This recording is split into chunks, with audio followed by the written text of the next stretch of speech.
All right, welcome back, Combat Chat Podcast. It's your boys, Shane, Trent, Hugh. How are we? We are good. We are hanging in there. We're getting it. So this is episode 132, and no guests this week. It was a good run of guests we've had over the past couple of weeks for me, but it's always good to just have the boys back on again. Be nice when we can have a guest. Like in person? Well, yeah. Face to face. I think we have to set up some local guests for that also. Yeah, that'll be nice. But do we have to have a COVID safety plan from the come in? I can wear a mask. Yeah, We could all wear masks. I've got a fancy one I bought. I was trying to get one maybe like Winter Soldier, but it wasn't. I couldn't find one that cool. Oh, okay, fair. But it's good enough. Well, you're not going to go for the old, like skull jawbone one? No. That's an old classic. That's actually been worn in a number of walkouts over the years. That's it. It's like even like before COVID. Yeah, that was pre-COVID. Pre-COVID mask fashion.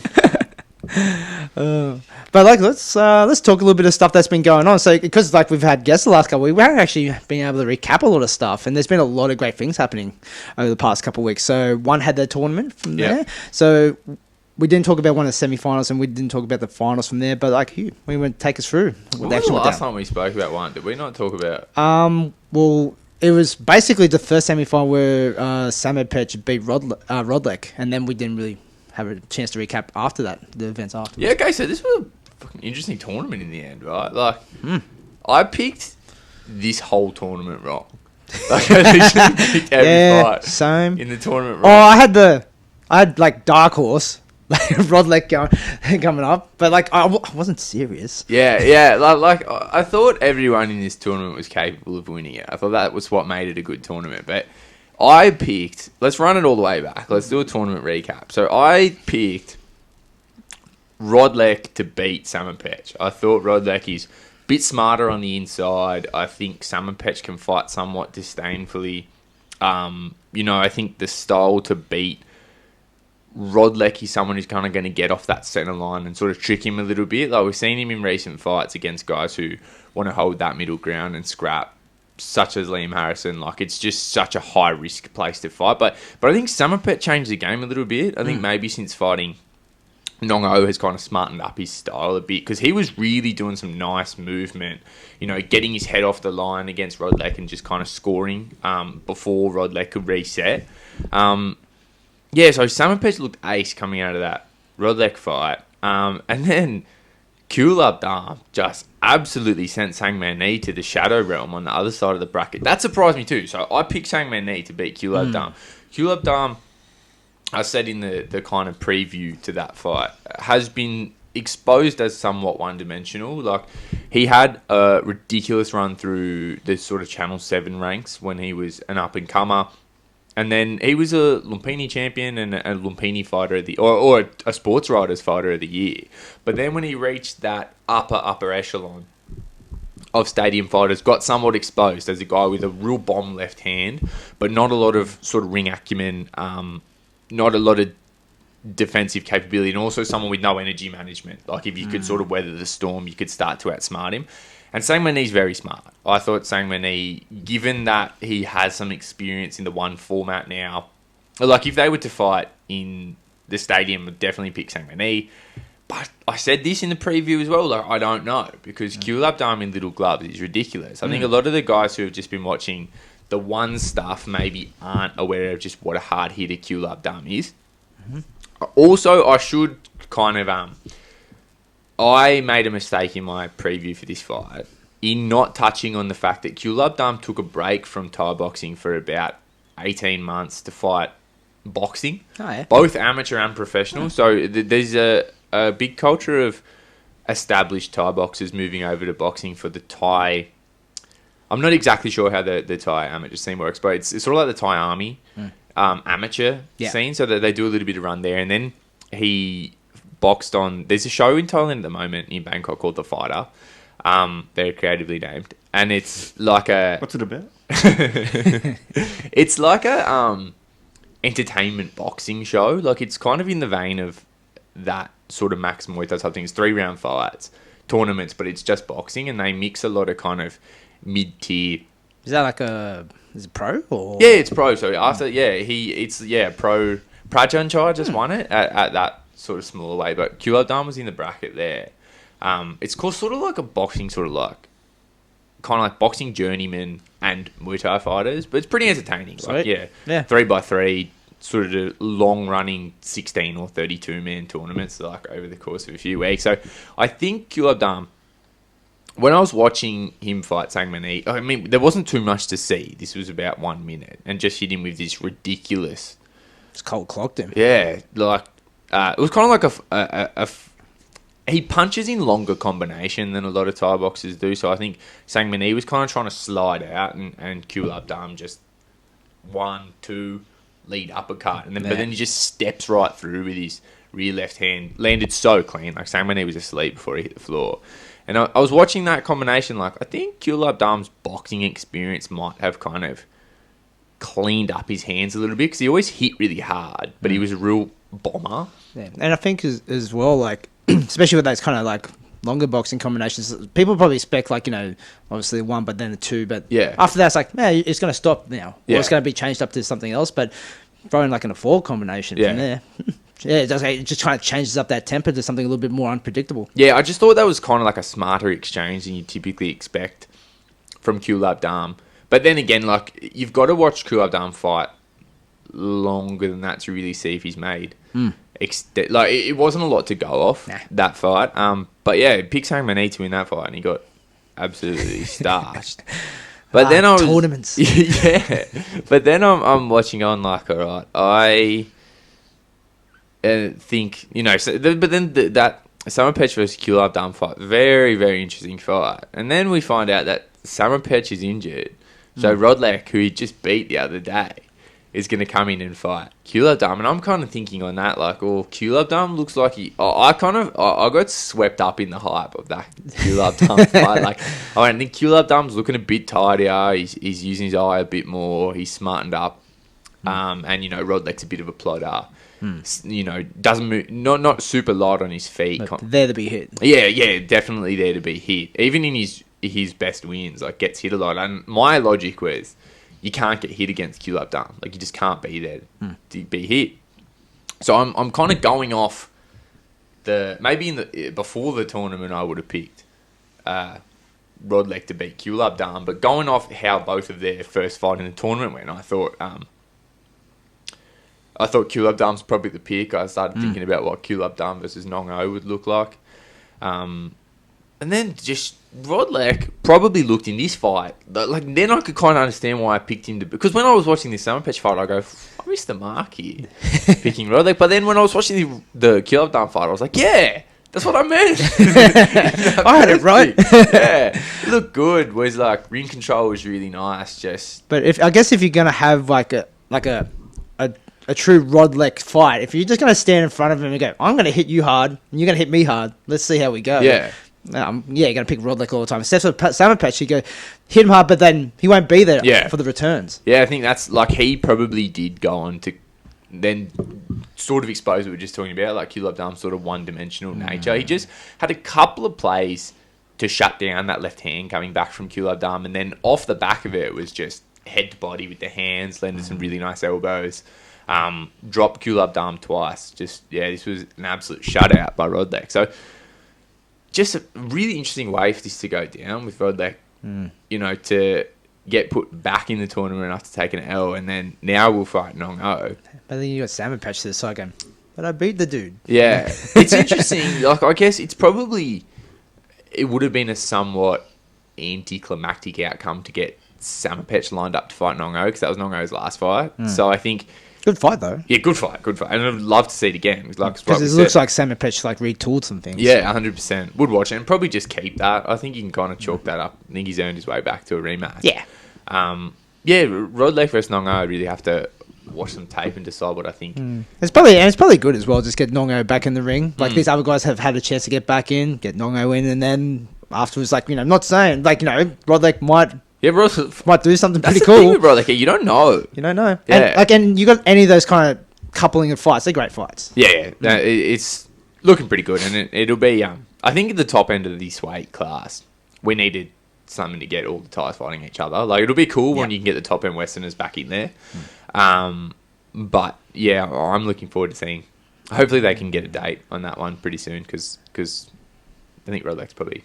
I mean, he jumped back into the end of the tournament after the Saempetch fight. He didn't win, so he's probably right to turn around. It's been a minute since we've seen Dongo as well. So, yeah, interesting tournament. What else do we have on this? What did they call this? Was like what a new breed one? I can't keep up with. Yeah, I think it was names. the first one. Number 2. Is it number 2 this weekend? Oh, actually, let's talk about this. We won't go to Super Index. We've got a bit to cover, but some bad commentary.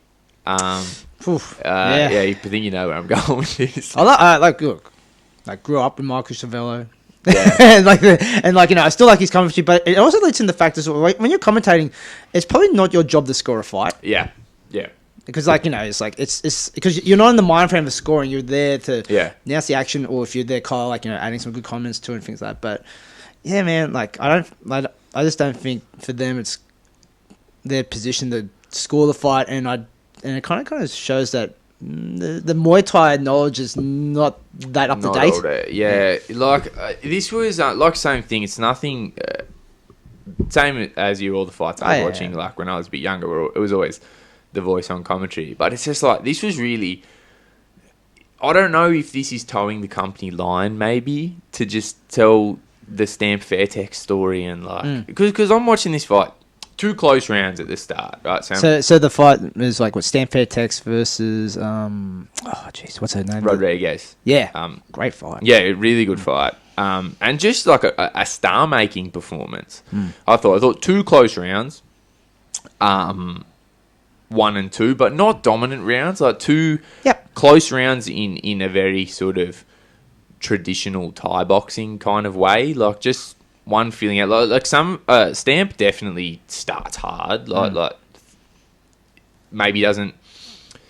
Maybe fights like I guess it's a confidence thing. Like she just really goes all out. Like she's got reasonably heavy hands. Well, it's sometimes that narrative, especially in female fights. That happens at girl fights as well. Not being generous, but if you look at a lot of girl fights from there, if whoever starts out pretty damn strong from there will usually kind of end up winning the fight because it's just a hard road mentally for a lot of people to climb through. Yeah, and Stamp, she likes to work the lower body a lot. Like she really likes to.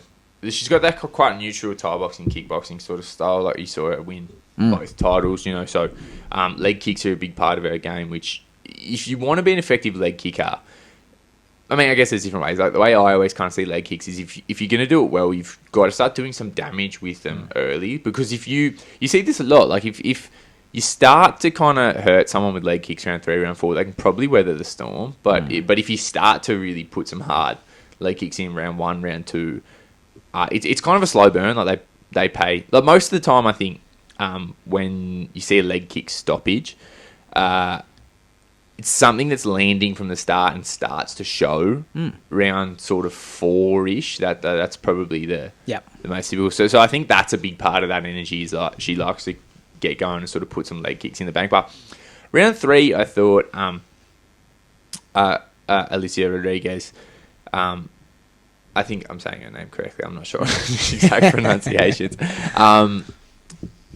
I thought really looked like she had come out with what her idea was going to be. I thought some really beautiful sort of step-up knees and started to kind of shut down that forward pressure Stamp. But then I'm sort of going, like the way the running commentary is going, it's like, oh, that's 3 in the bank for Stamp Fairtex. I'm like, what are you talking about? Like, not even, like, really, like to me, I don't really start watching the fight. I think this is part of the thing with, like to come back to your point about should commentators score fights? To me, do open scoring. Who cares? Like Glory would do that for a bit. You just see what every judge thought. Let's just do that so there's no nothing kind of hidden. Like, don't make the commentators... Because I think people want to hear... I think people want to hear what kind of an expert thinks is going on. It kind of helps educate the crowd, but it should be just keep it black and white. Help people understand the scoring by just showing what's going on in the rounds.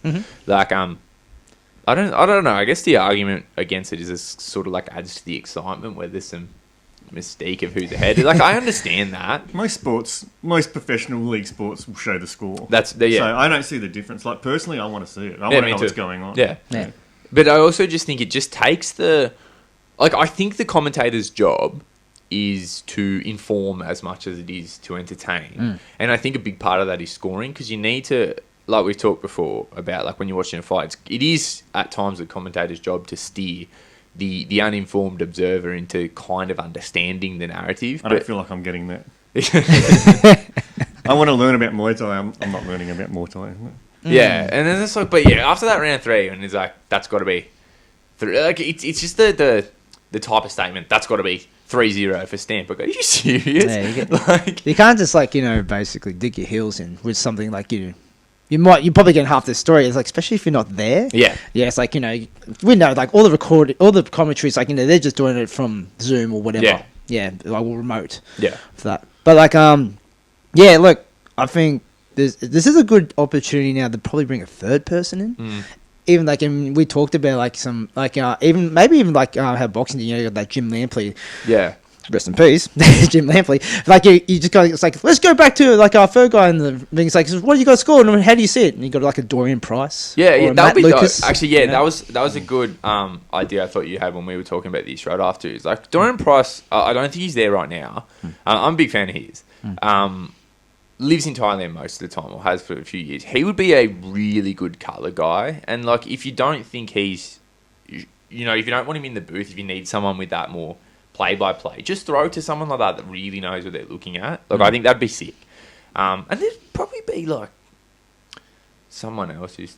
I mean, actually, moving forward, it doesn't have to be someone Thailand-based. But like you say, like Dorian Price also commentates Max Muay Thai. I think he would be a dope addition to ONE Championship. Yeah. Like, if you're going in on Muay Thai in your Super Series, which they are, you've got to differentiate it from the way you cover MMA. Like, you've got to try to really let people understand MMA when they're watching MMA, and then start to kind of show them the differences. I think they've got a blanket approach to the broadcast side of this kind of thing, which is probably okay for just, like, the common observer, but for someone who's watched a lot of Muay Thai, I wouldn't say knows a lot about Muay Thai, but has watched a lot of Muay Thai and kind of heard it broadcast, like, I'm sort of like, let's have something that sort of bolsters watching this, not just this. Because, I mean, like, a lot of this commentary as well, like, you could give the same commentary to every fight. Like, it's really generic. Like, across sports, it's ultra generic. But once you add that kind of...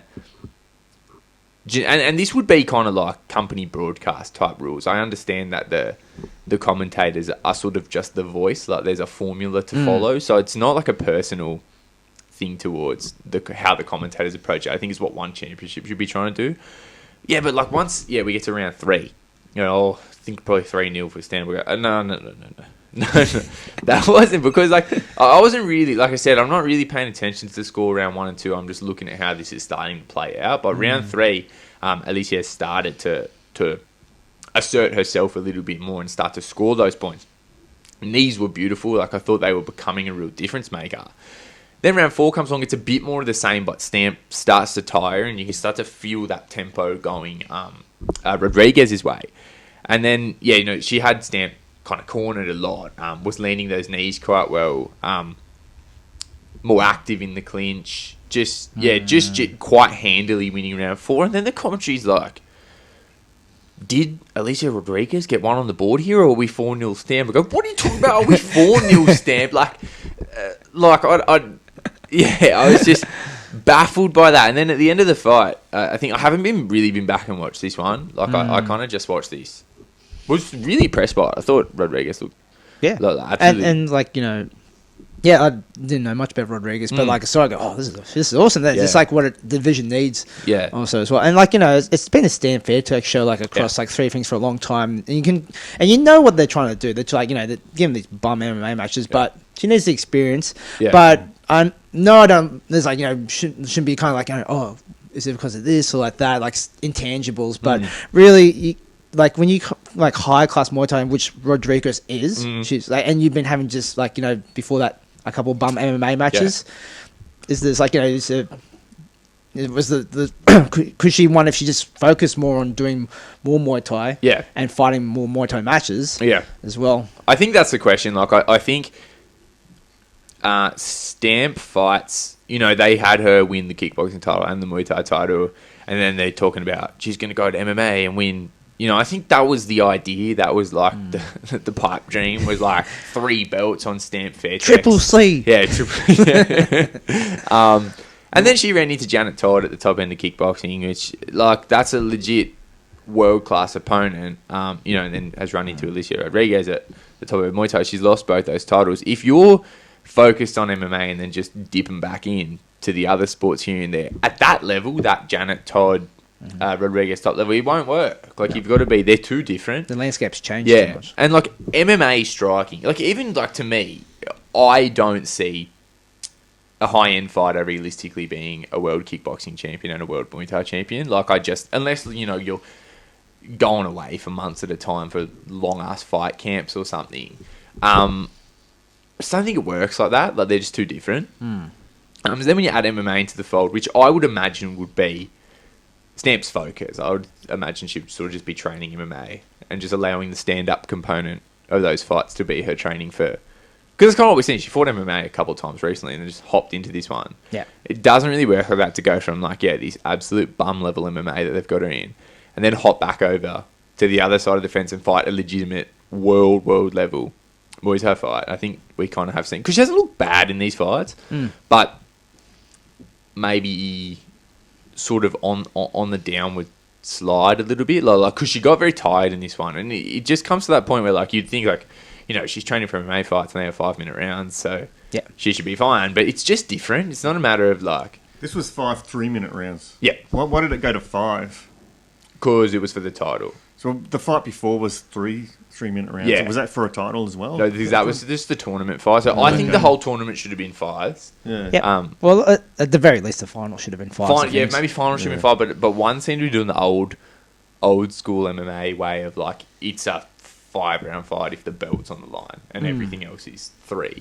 I actually think like if it was up to me, all the Muay Thai fights would be 5 rounds. Yeah. Like I just think that's the As way. Muay Thai should be. Yeah. Well, I've said this so many times. Like I'm not on board with this idea that 3-round fights are more entertaining. Like I just think there's just less to it. Like I understand the logic, and that's kind of the kickboxing thing. Is just really high pace. It was like it's... I don't know. It's like 5 rounds. Yeah, I think that across the board for Muay Thai. And then, like, you know what the 3-rounders for? The legends. Just Yeah. I like that. Give the legends the 3-rounders. They don't want to do the 4th and 5th. The Masters division. Yeah, pretty much. Get your Lodzillas and that in there. I just don't think you have to strictly do 3 non-title and 5 title. Like maybe semi-main event should be. Because this is the thing I think is quite good in MMA now. There's so many shows and every main event's 5 rounds that generally if you get to a title fight, you've had 5-round experience recently. Like it's kind of like the upper bracket is 5 rounds. Something like that. Like just as if or it should just be negotiable on a per fight basis. Like if that would be a really good fight over 5 and you've got time for it. Yep. Like I don't think you have to be so hard and fast about 5 for a title. Yeah. But rest of those one shows we had 2 appearances from Wondergirl Fairtex that were very strong. I don't even think it talks about either of those. First one against Brooke Farrell was Good to say. Yeah, what can you say about just like brutal power? I was sad to see that. Yeah, it was like it was time for Brooke to shine, but like just got blasted again. Like it's like because you see like Supergirl and Wondergirl is this crazy kind of like piercing knee kind of game, but it just stormed out the gate with just strong punching. Yeah, and just hit with like I said, I haven't seen that much of Wondergirl. Like I saw her fight Sylvie and I saw her fight Jasmine Parr, but this was a while ago. Like these were a couple of years ago and she was really young then. Expected something pretty different to anything I'd seen out of her. And it's like the power on those hands was just like not something you see that often. Like because you could see like she just with that first overhand just she's like massive. Yeah, big, strong for the weight. Just kind of like you could see in that first fight, even like Brooke went down, and then I thought she's just so tough. Like I thought she was gone, but she stood up and answered the count. But the doctor got in the ring. Like that's how like she just got dropped hard, and like something about not having the crowd there as well. You could really hear that the power on the show. Like that was really kind of like shocking. Hand power, Also, Wondergirl, pretty designed for those little gloves. Yeah. And she backed it right up and got another KO win. On Yeah, like, the look, following it's like bit. a Filipino, a Filipino girl from the US, and she put up a good account. Like, she was Yeah. going right. Like, Yeah, the clinch she count looked was pretty pretty strong. good. But then, like, you just saw this elbow just came through and just messed up her nose. Yeah. Which was kind of like I don't know, is that a weird stoppage, you reckon? I thought that was kind of weird. I wasn't sure. I got a couple of questions about this, actually. My response was generally I didn't kind of hear what discourse there was between the doctor and the girl they were And looking at. fighter. Yeah, like maybe she said, Yeah. this is Yeah. no Well, like, good. one has that kind of thing where it's like anyone gets injured or gets looked at the doctor like cut or broken nose, they don't pant them, they don't show it. Yeah. So it was weird. Like I thought it looked.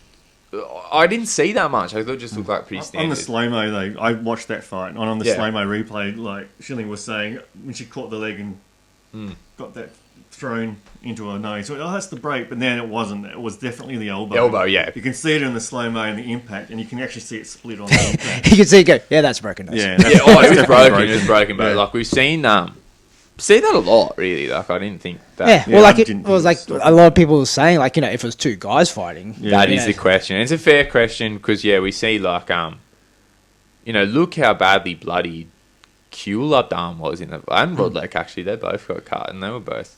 Like, no one even had the doctor look or. Do you reckon she said something to the doctor that... That was my answer, sort of in defenses. We don't know. Like, did they say, "Can you breathe?" and she said no, or something like that. It's sort of like when someone's got Yeah. a real swollen eye and they say, "Can you see?" and It's they say just- no, they'll stop the fight in that yeah, case. it's just hard because you didn't get to see or hear Yeah. anything, so that she might have just called it Yeah, herself. she might have called but- it. Yeah, that's what I said. but you don't so, know. So, yeah. like, I thought it was weird because on MMA, they've just kept going. Yeah. And I thought, maybe it's just a different Muay Thai.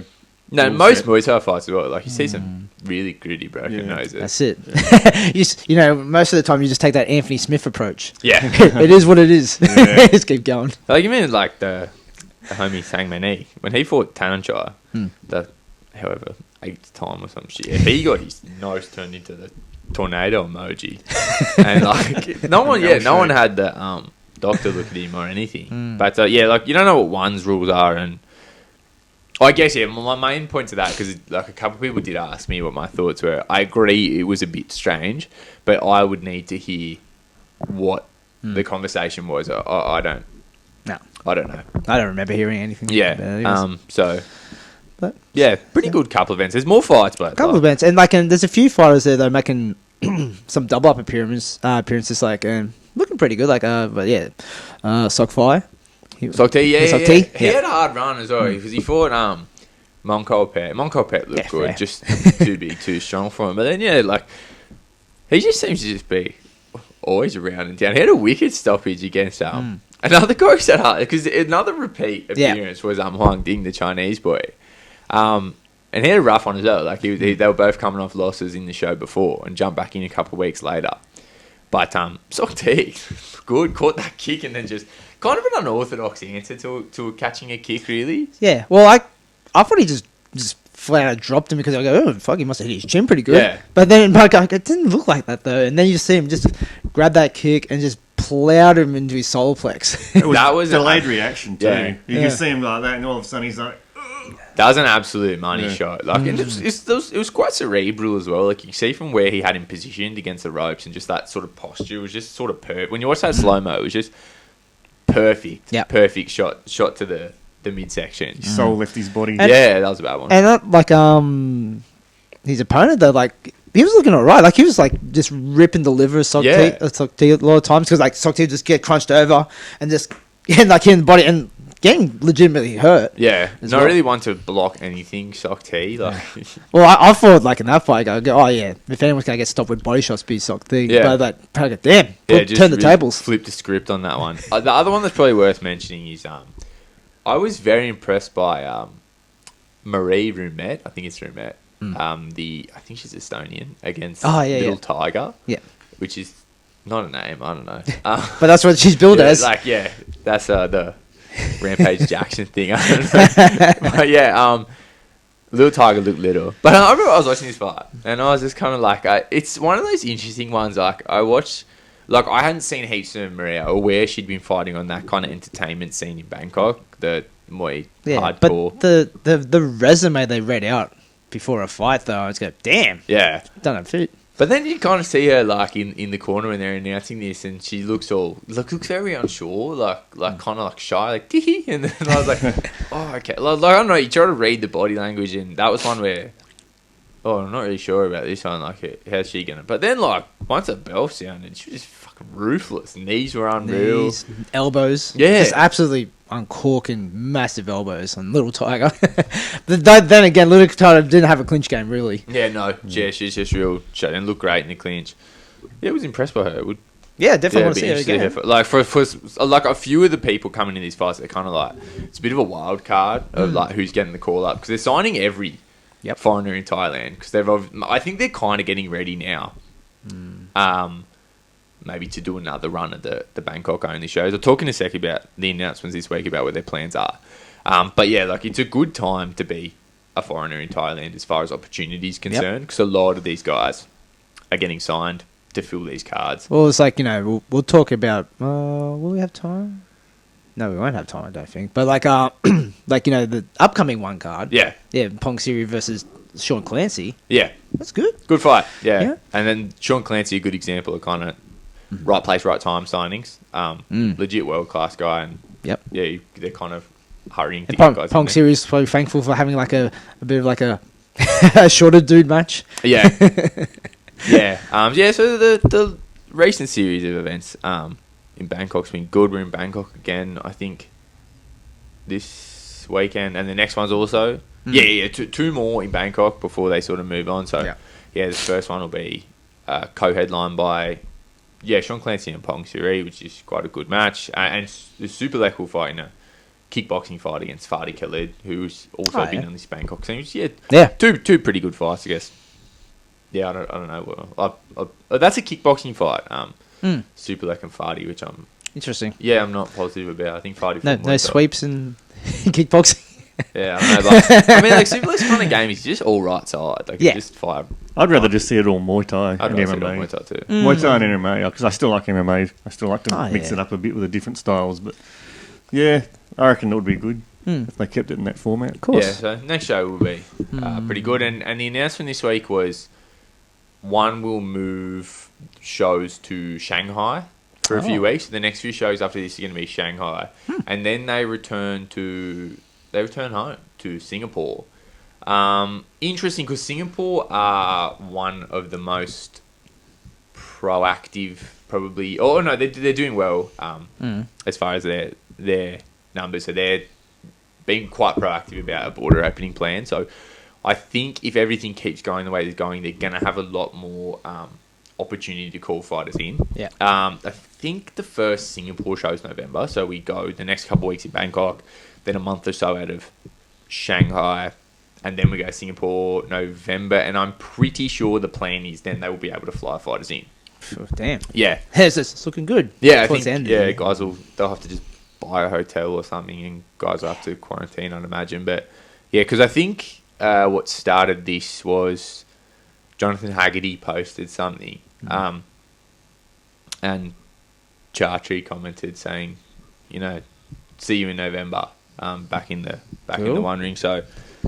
Yeah, and then looking at the dates, that's what kind of corresponds is them going to Singapore. So, would be cool. Like we say, it's been fun. They've done well, I actually think. One, to just set up shop in Thailand and just work with what they've got there. And honestly, fair play, especially to all the foreigners who have stuck it out through all of this. Like, I respect it so much that someone who's just gone, I'm just going to... Because you don't know if it was going to pay off or not. Yeah, and like every time I see, because obviously I have like a few friends that are over there and stuff like that. Every time I see someone gets a big opportunity out of this, I'm like, fair play to them. Like, they deserve it. And you're seeing this crazy opportunities. Like, it's changed the whole scene. That's what I was going to touch on as well. Like, Gowna and Tawan Chai in the next few weeks are both going to appear on Super Champ. Yeah, just crazy to see these like current elite stadium fighters are going to kind of cross over to that entertainment realm and fight foreigners who are stepping up. I guess it's like it's that time, isn't it? It's like, it's just maybe if you're going to change to something, this is as good a time as any. Yeah. Get some money. Yeah, and I think they're getting kind of Gowno and Talent Try possibly ready for that kind of one championship format. Just that different kind of style. Yeah, fighting some, getting out of that sort of stadium format. But it's big as well. Like, this other Muay Thai news, like, Gowno and Rodtang are going to rematch. Saw that. Kulabdam is going to fight Yodkaikaw Fairtex. That's a big, that's a really entertaining matchup. And Sangmanee and Kulabdam are going to rematch in a proper stadium format. So, like, things are pumping in Thailand at the moment. Like, the fights are really good. And what I like about what One Championship's doing is there'd be a lot of interest in a Sangmanee versus Kulabdam fight normally in the Muay Thai community. But I think, like, being introduced to these guys in the one format kind of brings more eyes to them fighting in the traditional way. So I think, like, One Championship being locked there in Thailand and choosing to double down on Muay Thai, like, not trying to do an all MMA kind of show. I think it's going to do good things in the next little while for it's like, I think it's going to go hand in hand. Like, a lot of people that probably just only Muay Thai experiences through one. Yeah, but then they get an opportunity to see, like, a lot through social media as well. They go, oh, it's the same guy I watched the one. He's fighting on another show somewhere else, and I can watch it live stream and go, okay, I might have to give that a watch. Yeah, and lack of crowds has kind of made it more accessible than ever too. So yeah, I think, like, I'm pretty optimistic about what this time is going to do for Muay Thai in general. I think it's been pretty... It's actually, like, honestly, like, since she got going, it's been a pretty good year for Muay Thai. No, they really got stuff moving, considering the circumstances. Yeah, like, would like to see, obviously, start to get some movement at home, especially here in New South Wales with getting a bit... that's all right. But it's good to see as well, like, WA have got some good fights on. Like, saw the poster getting around for George Mann versus Chris Watt. That's a good fight. That is a fight that is simultaneously WA versus WA and Scotland versus Scotland. Oh, is it? I didn't know that Chris Watt was there. Yeah, they're both both Scottish. It was like we only had to travel halfway through the world to meet in WA of all places. So yeah, and like we said, some shows getting going in Queensland. The NT have actually have they done a show, or there's a show coming up? I've seen some info about. Yeah, I'm not too sure. I'm pretty sure something's moving in the Northern Territory. All those lucky bastards out there. I mean, like, like, we are in a spot where we could go in quite soon with something local, but the suits just need to start playing ball, but it's not. That's it. Well, it's just at the moment, like, New South Wales, like, if you're registered with Combat Sports, you probably got an email. I think, did they send you one? Did one go for you? Yep. Yeah, okay. So, like, it's just, you got an email with Combat Sports. So the Combat Sports, like, give us the permits to allow us to have fight shows for Muay Thai, boxing, and MMA, anything that involves striking. But I see, like, there's a lot of grappling events going on. Yeah. So, like subversion and things like that. Yeah. So, they don't need a doctor. They can just have a first aider. Oh, well. Shout out to Chris Cassels. Yeah. Have a good one, mate. Yeah. Looks like he's have a good match. Good luck, Chris. At least you're fighting. Yeah. But they give out the permits for, like, to have, like, anything from development days, amateur shows to pro shows. Yeah. And then they had an email. Well, they came out with an email not too long ago saying we need to have a meeting about a meeting. Like, what we decide we're going to do. Because it was actually the Melbourne, all the Melbourne stuff, that's what kind of offset that. Because they go, oh, we're going to give you some news. Go, oh, no, we're not. We're going to give you some news because we need to review it. Yeah. And then they sent us another email. Goes, okay, so we're going to give it another 5 weeks before we have a review. It's like, so you just sent an email saying you haven't done anything. Yeah. Yet you're asking for people to re-register the registrations with the CSA. Yeah. Yeah, like, the thing with anything to do with combat sports is, like, I have always tried my best to be on the cooperative side. Like, I know people have their problems, especially people who came from the era of no regulation. Like, they get frustrated with the red tape and stuff. But I've always said, like, we need something like this. It helps the sport to have government sanctioning, and with that comes a little bit of red tape, for lack of a better term. But I've always kind of been like, you've got to think about what it does for us rather than. But then, like, sometimes it's hard to. Obviously, I always understand what people are saying. Like, I go through the same frustrations with the systems we have in place, but at the moment, it's not like I'm saying let's get fights going, because there's issues across the board with the crowd numbers and stuff like that. That's very state by state, but you just need to tell us what's the roadmap to getting back. Yeah. Like, just help us feel like you're doing anything. Like. It's like it kind of seems to me they're having a paid holiday because there's nothing to do for them. Yeah, like that's the other side. I mean, that's the other side of it. Let me see, because you asked me if I got the email from them this week. The answer is no. I got the email 7 times because I've changed a lot of details across my career, and every time you want to change anything on their Jancast 1970s website, you need to make a new account. So of course, because I have accounts to be a trainer and a fighter, and I've gone from amateur to pro, and I've moved codes to boxing and stuff like that. So I have billions of accounts in the system. So yeah, I did get that email many times, and it's like, show me after this that you did something. At least make a good portal. Yeah, like who's been doing some? Because there's so much work that needs to be done, and maybe the rest of the year you could say, or in normal times you could say, we don't have the time to dedicate resources to that. Like, your whole staff force has just been doing nothing all year. So show me what the benefit is, because you got my Rego money at the start of the year and I fought 0 times. So what'd you do with it? You know what I mean? Maybe we could just be optimistic. Maybe there's been some improvements, but it's just hard to see because pretty much every other sport that's outdoors is on. Yeah.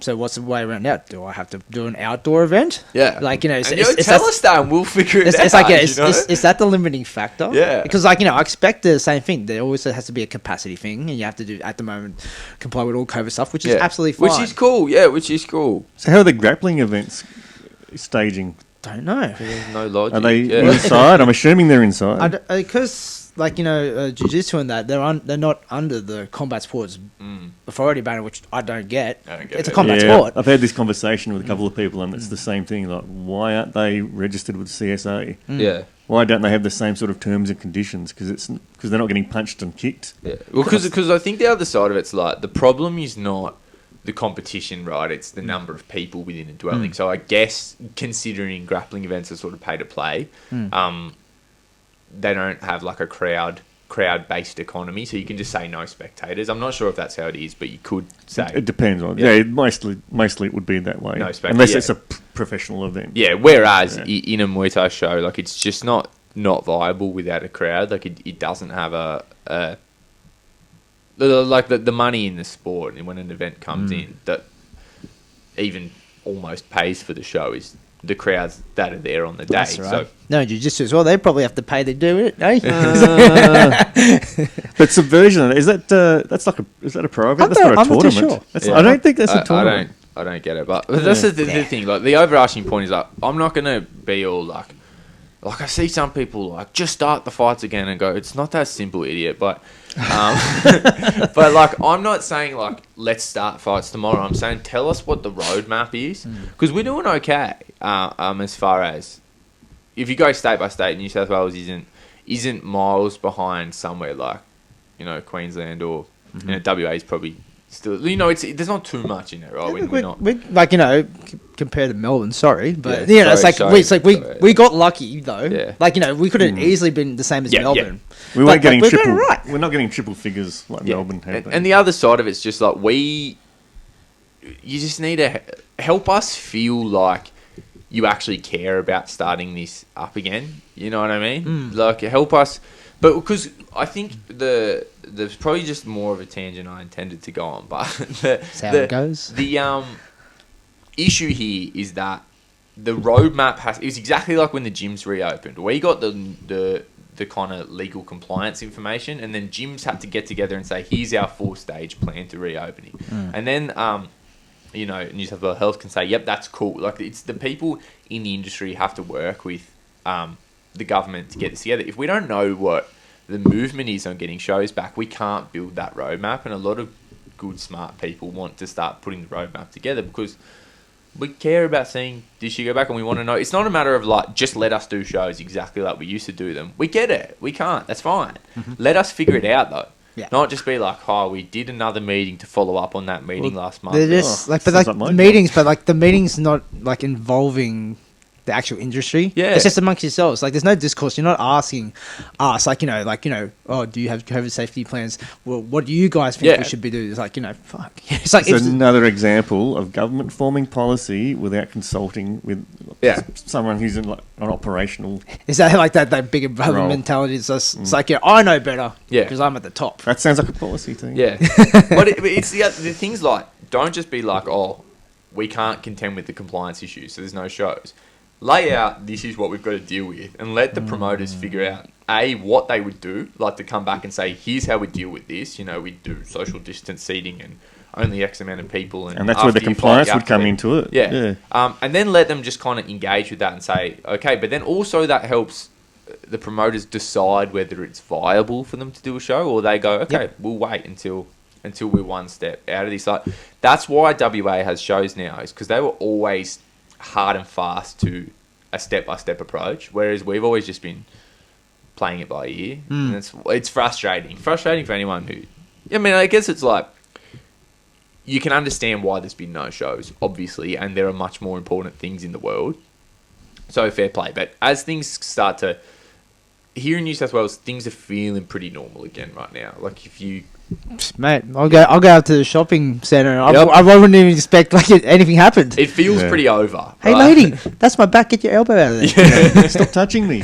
So, like, once you get to a point like this, it's sort of like, all right, everyone who's currently fighting, like, the clock's kind of ticking. You know what I mean? Like, there's a small window, and it sucks to kind of feel like, we could put on a compliant show if you gave us the chance. And I know there are people like for not every promoter will be able to put on a show with whatever the restrictions come back, but I know some are absolutely chomping at the bit to sort something out. And even for me at this point, it's not about my own fights. Like, I'm sort of like, we'll work this shit out when we work it out. Like, I'm really eager to get back into it. But even if you just do some small amateur show, something I'd like to be able to see that I could even just be in the corner again. Yeah, that's, get the vibe. Yeah, like, I'll play ball if we can't do a pro show for a minute, or really probably there comes a point where you probably need to open state borders to viably put on pro shows. That's cool if that's going to be some time. That's fine. Like, I'll write 2020 off. Like, whatever. But yeah, I'd like to be able to see that I could get some of our amateurs back in, start helping out training guys for fights again. I just feel like it's doable. It's like now. Like, it's cool, like training at the moment, like everyone's doing it, but it's just like that different feel when there is like something on the horizon. Yeah, it's like everyone's kind of like really banding together. But it's good that a lot of people are taking the opportunity of seeing the gym now. To improve. But like, it's different. Yeah, when there's like fight shows going in, the vibe is a lot different. Yeah, and we've got some guys at the moment that like have really kind of got stuck in the time, and it's been sort of like, even sometimes it surprises you like who you see. When nothing's on and who you don't see any of. And we've got a couple that I'm like, now would be... Like, it's been months now that people have just been working their fundamentals and really just kind of really enjoying the process. And now I would really like to build off of this and start to set up some fights for guys. But, yeah, like same thing, you can't really just get too hung up on it, right? Like, it's been so long now, it's not like... Fighting feels like such a distant memory at this point. Like, you remember the good old days? Yeah, it's bizarre. We used to punch people in the face that you didn't know. Yeah, I got to sneak some in this year as well. Like, it hasn't even been as long for me as it has been for a lot of people. But it feels like a different life now. It is. Oh, well. Can only hope soon. It feels soon. It does, but it's just like the governing factor kind of doesn't make it seem like it is. There are some unnecessary roadblocks here, but it has to feel like when I watch the other states put shows together, I feel optimistic. Like, it makes me happy to see. Yep. Because I just have to feel some like good matchmaking in some of those shows. Yeah. I just have to feel like we're only a step behind. But yeah, like I say as well, there's more important things in the world. So I get it. All right, cool. Let's move on from that then. Let's go a little bit of MMA. So I'll go back to ONE again because like usually like before Corona, from there, like the MMA one, I just like literally I am watching this because like there's usually tons of fights on. And like a lot of the MMA fights are like, but now like the shorter shows and like You're just working with the guy. The MMA's actually been pretty interesting, and a guy that's making like a recurrence each time is Yodkaikaw. Yeah.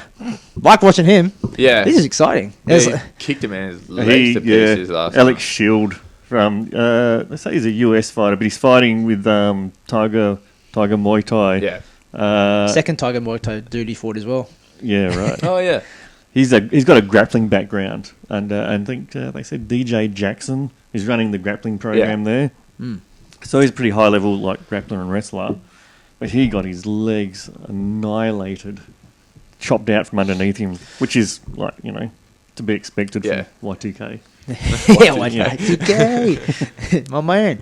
But obviously, like in the striking department, he's more than capable, and he's shown that in both fights. But like you can see even the grappling exchanges from that. Like he has a sense of like not to get himself like stuck in really bad positions. He knew when he was in danger. So the coaching there, you can see it's coming through with his sprawls and his defence. If you've got a good defensive base and you're a really shit hot Muay Thai fighter, you're gonna get the result that he got. Yeah. I think that's what you're starting to see in Thailand now as well is guys have enough, like sort of crossover Muay Thai guys are getting enough wrestling concept where they kick confidently, and that's kind of becoming a difference because you used to not really, like guys used to not open up and kick at all, and then like when they did, it was just kind of like they didn't have that comfortable timing, so it was always if you kick you'll get taken down. Yeah. Well, at that I'll talk about this fight before I go into other point, but like with Yodkaikaw, from there it's just it's like he's fighting the level of guys that's good for his MMA experience, and like I like to see progress from that, but like I just really enjoy watching him. Yeah. And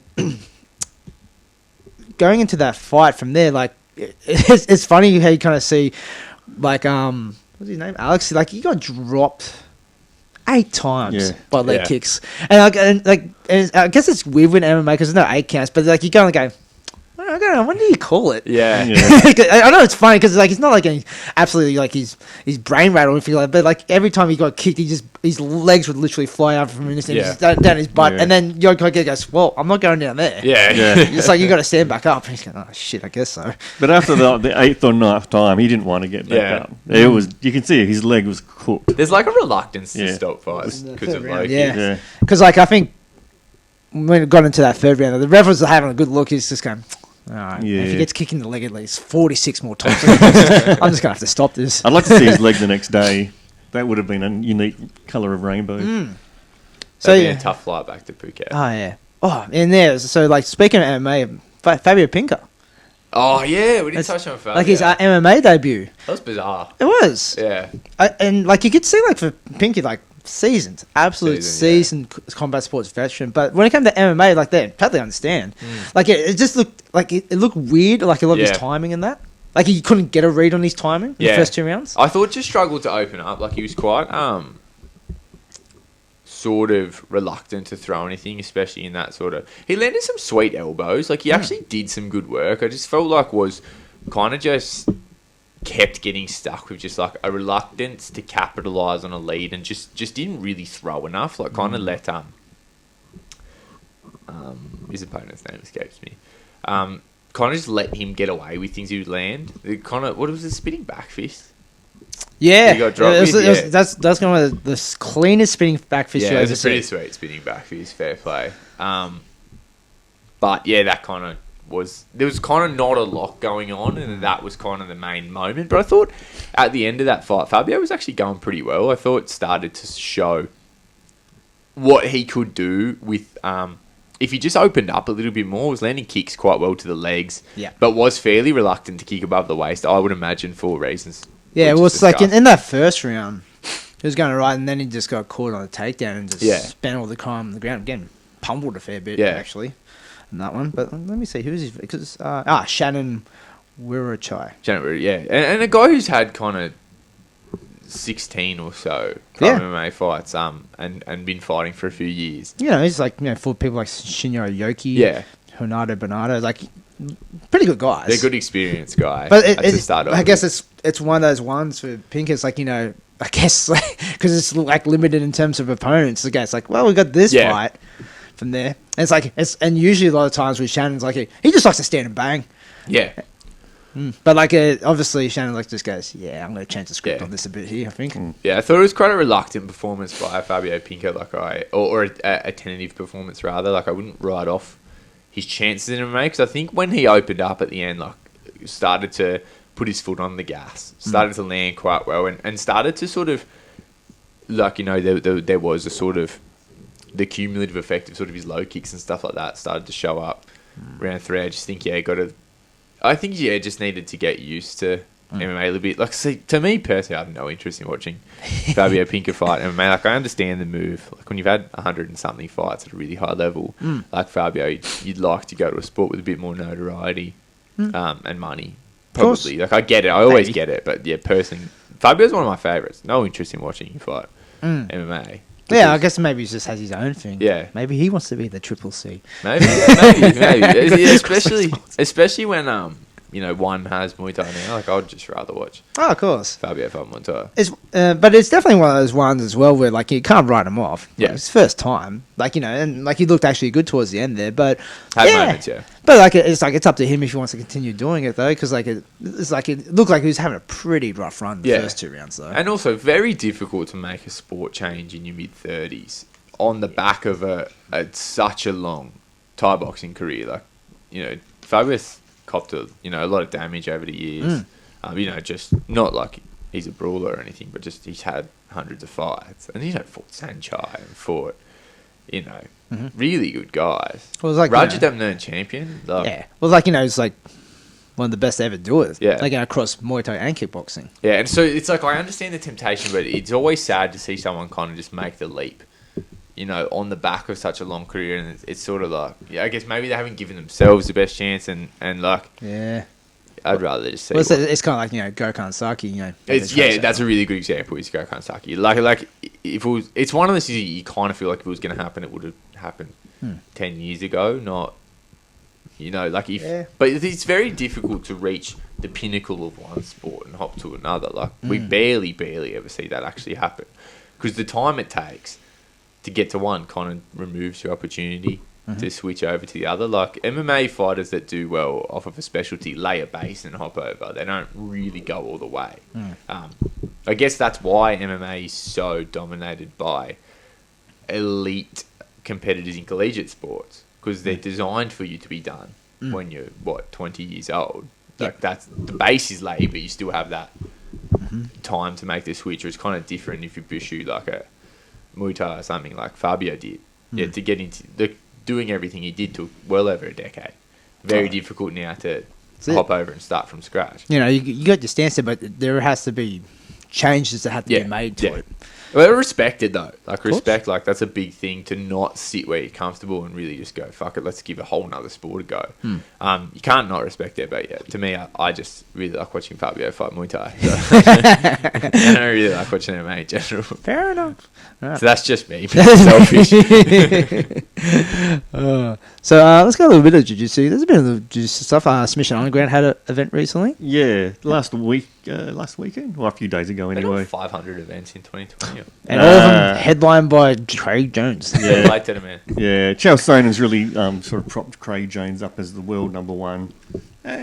He's up there. He's definitely up there. I don't know. There's always these debates who's number one, but he had his third fight against Mason Fowler. So he won his first one. The second one ended in a controversial kind of decision. So the referee awarded the fight to Fowler, saying Craig Jones verbally tapped. But when I looked at it, it was more like a grunt. He's taking my back.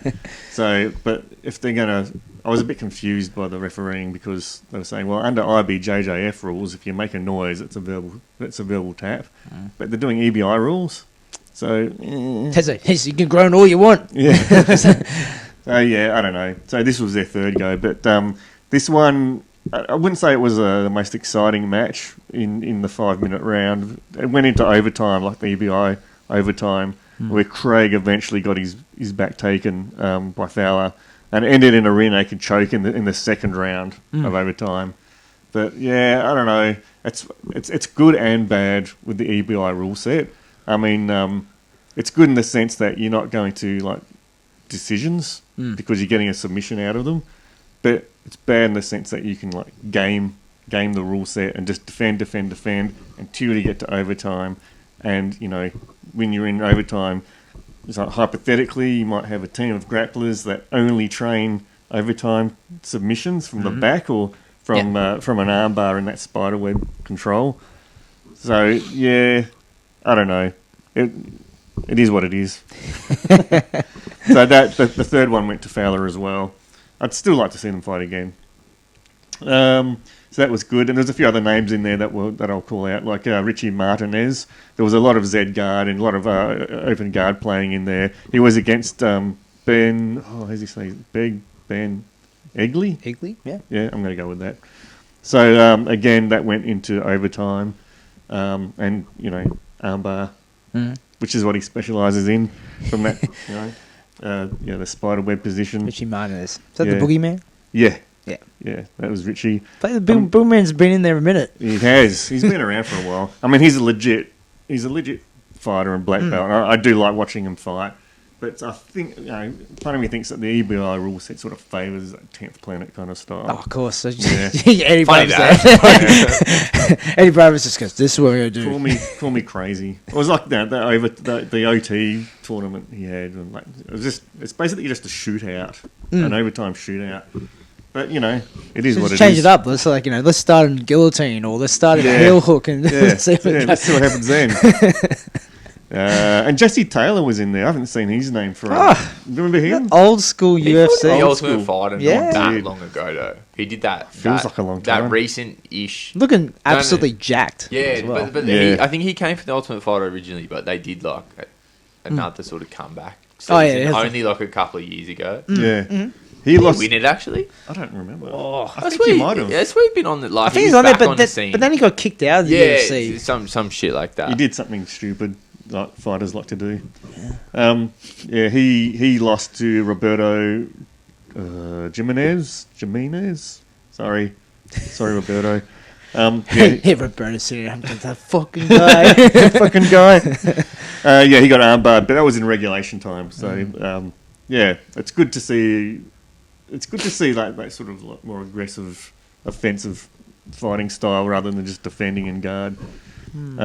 Another good name in there is Ethan Krellinston. He's from the Danaher camp. I think he goes up to TriStar. Yeah, I think he's one of the guys goes between Zahabi and... Yeah, Zahabi and Danaher. He's really good. Every time his name was on a card, I'll have a look at it. He took out PJ Barch in round 2 of overtime, rear naked choke. Another good name, Frank Rosenthal. He's from Danaher's Death Squad. He got an armbar in the regulation time, which was good against Phil Schwartz. There was a gi match in there too. Who was that? That was Aaron Teagues versus Nicholas Maximov. Collar choke in round 1 of overtime. It's unusual to see gi matches in professional events like this now, just because people like to whinge about the gi. It's not realistic. It's like, well, what do you walk around in board shorts and rash guard all day? It's like, who cares, man? When I'm in Rio de Janeiro, I don't know. I don't get the realistic thing. Don't you just want to watch a sport? I just don't understand it at all. Who fucking cares? Yeah, who cares? So that was interesting. It was good they threw in a gi match in there. I still like to watch them. Bit of variety. Yeah, so that's just a brief recap. I'm not going to go into all the technical details and analysis of it all because, you've got lives to live. like I said, there's a few fighters now making the crossover. Yeah. The jiu-jitsu. Yeah. I mean, I suppose Submission Underground, it's a good avenue for pro MMA fighters to get into. It's something different, and you'll see top fighters in there like Jake Shields and things like that having a go, and you also see the difference between a full-time submission grappler and someone who sort of dabbles in it and does a bit of MMA or some other sport. I still enjoy watching them. from their undisclosed location in a warehouse. Grain silo. I can't believe Charles Sonnen can like talk for like 2 to 3 hours without a break. I 100% can believe that. Oh, he used to be a senator, didn't he? Or like some sort of politician. Man, he doesn't take a breath. Have a drink of water. What's it called? Filibustering? You just talk until your time's out so no one can make a rebuttal. He'd be awesome at that. No, but he's got no one else to bounce off. And it's just like, it must be exhausting. He's constantly on. He's doing like the colour commentary. He's doing the analysis. He's doing everything. It's all right if you like yourself. So. He could, though. Yeah, fair enough. He can talk. Yeah. Like, talk like, in terms of like a way that go, like, we'll listen to it. Yeah. I'll listen. You can talk under wet cement. he's that good. So check it out. Submission Underground 17. That was fun. Some people will say the main event was a bit boring, but it is what it is. It is what it is. Yeah. Yeah, other than that, like, in terms of combat sports, what did we talk about? Dillian White versus Alex Povkovez. Yeah, that was dope. Man, that was good. Like, if you didn't watch that boxing fight, because like, obviously it's not a lot of boxing fight on. We can talk about Horn versus Zoo as well a little bit if we want. But like, those are the main kind of boxing ones. But Dillian White versus Povkovez, like, man, that Russian just keeps on going, doesn't it? Yeah, but it was like all the way up to the finish. Quite surprising. Like, I thought Povetkin would take this. And you go, okay, nah. You know, at the start, like, White looked good. Probably, like, maybe close to career best performance. Yeah, well, he dropped Povetkin twice with, like really tight left hooks. Yeah, it looked like a sure thing. And then, but the finishing combo from Povetkin was ace. Yeah, man. Absolutely sweet. It was. I was actually listening to Telly Atlas. And he just goes, like, he actually interviewed Dillian White the week before the fight. And then he goes, I love Dillian White from that one, but pros don't get caught with that punch. It's like, he goes, he didn't do his homework. And they go, God damn, that's pretty scathing. That's heavy, Jesus, Teddy. But it was sweet. Like, he just, like, he slipped under that 1-2 and then just uncorked a nice little lead uppercut and just turned out Dillian's White. Yeah. Lights. Yeah. Instantly. Unreal.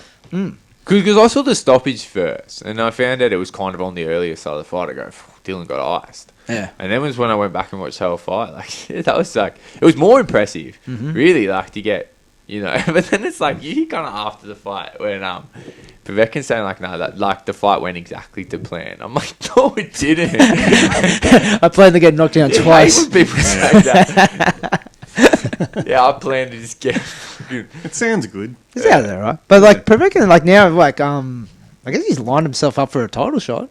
Yeah, pretty, bit of a log jam at the moment, though, right? Like, I think Fury's still waiting for Deontay to sign the papers. I don't think that ship sailed yet, but I think it's looking like that's possibly not next. It's like Anthony Joshua going, I'm throwing my hat in the ring. Yeah, here. Because Joshua and Fury, I think that's kind of. That's the fight everyone wants now, which is fair.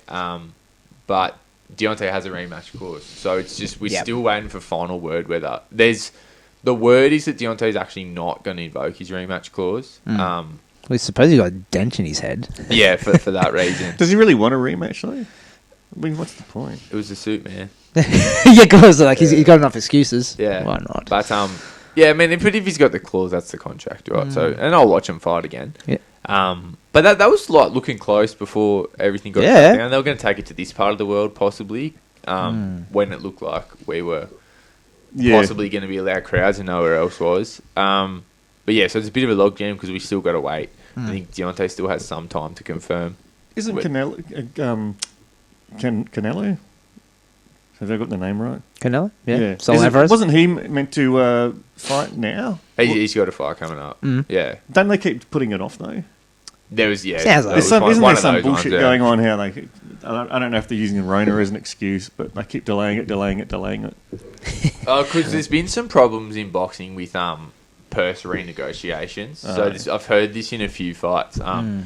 Obviously, with the crowdless thing, promoters have to renegotiate purses and purse splits between guys. Even I've heard like Terence Crawford saying, "Goes if there's no life gate, goes I'm not fighting." So I'm not fighting rest of 2020 if that's the fair. case. That's fair. Yeah. I think George Kambosos. I think he's back on the books now, but his fight got postponed a couple of times. Yeah, for split reasons. Some of the Aussies there are getting some fights out. Like George was meant to, but it got postponed. One of the Mahoney brothers is set the fight in a way. Yeah. Enjoy that fight. That's big, yeah. And Jeff Horn versus Tim Tszyu was on, and yeah, that turned out how I expected it to turn out. More or less, yeah. Yeah. Tim Tszyu's a good prospect though. Yeah, Tim Tszyu, I think, he's getting some big praise. Like, Malinaji was in the booth. So he will be Australia's best ever. He'll be the greatest Australian tough division boxer though. of all time. Tough division, yeah. So, but hey, why not? Like, he looked great, man. Like, I think good. it's one of those like pass the torch type of matches as well. Yeah, and probably, and I think like as well, it's like Tim Tszyu's just one of those guys. Like, you kind of suffer from your last name. Like, people have always been like, boxing. I don't know why people are such haters in boxing. Like, he's not that good. He's just Costa's boy. Like, this dude is fucking really good. Like, he's Costa's son, but he looks great. Like, I don't know his amateur experience. It's got to be hard to be in his dad's shadow like that, because he looks and not necessarily sounds, but he looks a lot like him. But he made sure he paved it, because like he doesn't really like his dad. So yeah. Like, we expect if he's like just goes, guess what? I'm leaving you. I'm moving to Russia. I'm marrying another woman. I'm surprised if he changed his name, but if it gets me fights, but if you think all this dude's kind of like hype is just because of his last name, you got fucking rocks in your head. Nah, like, dude can box. He looked good to me. Homeboy can box. Well, I saw him like the first time I kind of saw him was like on undercard of Jaya Pataya. He wasn't. No, he was the main event. Sorry, like Jaya Pataya was on the undercard. Yeah. Let's go. I don't really came to see Jaya, but I watched Tim Tszyu was there and looked great. Like, very awkward opponent against that Cameron Leary kid. Yeah, just very awkward. But like you saw it go. It's good. I like it. Yeah, it can take him pretty far, that style. Yeah, it's just that next dude boxing people just love this. It's like there's still a culture of people in boxing that will tell you Floyd Mayweather wasn't that good. He just got the right fights at the right time. Like, well, I found it very interesting to hear like all the people in the booth before the fight, like you got Barry Ellison, like Jeff Fennick and that Keith Grant. I think maybe the other one, but they're saying they go, who are you picking? No one says, Jeff Horn. Now, I guess you got to give the dude praise. He's probably been Australia's like best guy for a little while here for that one. But but I was just going, really? Haven't seen Tszyu fight and you haven't seen Jeff fight recently. Didn't look that great. Yeah. I think like maybe part of it was like obviously you could kind of feel like Jeff was kind of past it after the first Zarafa fight, but I think it added that little bit to this fight that he came back and got that one back. Yeah. But I think this was. So I mean, like I always understand the argument. Like at the Jeff Horn level, Tim Tszyu was somewhat untested. But I think looking at the styles, looking at where they're both at, I think it was just kind of one of those fights. Yeah, and I think like I said, I don't know anything about Tim Tszyu's amateur stuff, and I can't see anything on box show, so he might not have extensive one. So you got to build him up some way. Yeah. So he's basically having his amateur career in the pros, and that's a smart way of doing it. I thought it was an impressive performance. Yeah. And fair play to Jeff Horn. He's a legend in his own right. This is just how it goes. It wasn't that too long ago where he was saying, I think I'm done. Yeah. And you got to be all in against. Of course. That's the young up-and-comer. Mm-hmm. That's it. Cool. Nothing else? Pretty good. So nothing pressing? That's it. We still got a couple. Like, I was just checking, what's the day? We've still got a couple of weeks before that one. Or is one card on next week? Yeah, one card's Friday. So we probably won't get one in before then. Unless you want to do a mini one. I touched on it a little bit. Yeah. I think, But go watch that, of course. Yeah, watch that one. It's like, not one shill's, not like getting paid by him. But it is great Muay Thai on. Yeah, and again, like I said, the MMA stuff hasn't been too bad either. So, it's like short card. I like the short cards. I don't want to watch a 17-hour. No, I like the 2.5 hour cards. Yeah, they're good. They suit me. And they start at a reasonable-ish time here, sort of like 10 o'clock or something. You can watch 2 hours if it's something good. Mm-hmm. Yeah, I'm enjoying these short shows. Nice. All right, so that'll do it for this week. Thanks for listening to us as always. From this, stick around for the credits so you can know where you can find us. But we are on Instagram and Facebook, and you can find us on any podcast platform. Any of them. Yep, and also subscribe to our YouTube. Yes, and watch it. All right. Look at me staring at myself into the camera. just pans into Trent's eyes. So dead. All right, catch you later, guys. See ya. Bye. Us.